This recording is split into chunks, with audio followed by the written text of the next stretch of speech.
Berjalan di tengah badai. Memoir Dr. Tifauziah Tiasma.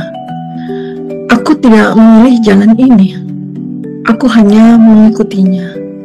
Ketika angin mulai berbisik di hatiku, bangsa ini sedang dipaksa mencintai kebohongan. Dan engkau harus berdiri untuk mengatakan tidak. Aku hanyalah perempuan yang mencintai kebenaran, seperti ibu mencintai anaknya, diam-diam, dalam, dan tanpa syarat. Tapi cinta pada kebenaran adalah jalan sunyi.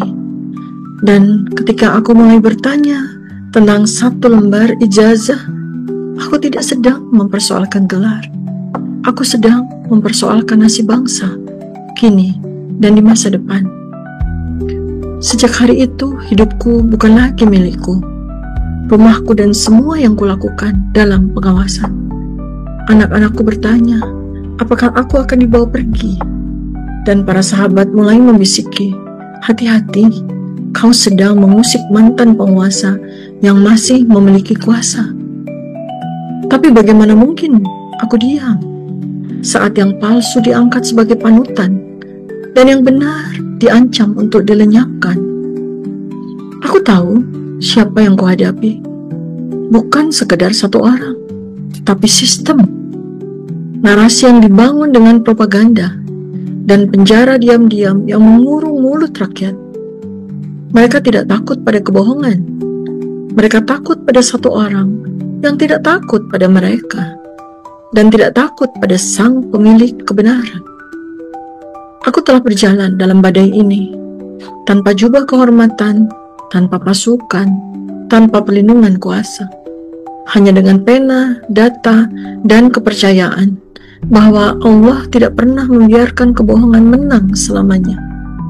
Dan kini aku tidak takut lagi, karena ketika mereka mengancamku dengan penjara, aku sadar yang paling mereka takuti adalah jiwa yang tidak bisa dipenjara. Yang mereka incar bukan tubuhku, tetapi suaraku, pikiranku, kesaksianku. Data dan nalar yang bisa membangunkan bangsa dari tidur panjang yang ilusif. Aku berjalan tidak untuk membunuh siapapun. Aku tidak ingin menggulingkan siapapun. Aku tidak ingin menghina atau merendahkan siapapun. Sebab pada dasarnya yang menghina dan merendahkan adalah dirinya sendiri. Aku hanya ingin kita kembali ke titik asal, kebenaran sebagai fondasi bangsa. Jika kita membiarkan satu kebohongan besar lolos, maka seluruh bangunan negara ini akan tumbuh dengan akar yang busuk dan batu bata yang lapuk. Hari ini aku mungkin terlihat sendiri, tapi aku ditemani oleh sejarah. Dan sejarah memiliki suara yang pelan namun tak bisa dibungkam. Akan datang masa ketika bangsa ini sadar bahwa perempuan yang mereka fitnah hari ini adalah pelita di tengah malam kekuasaan.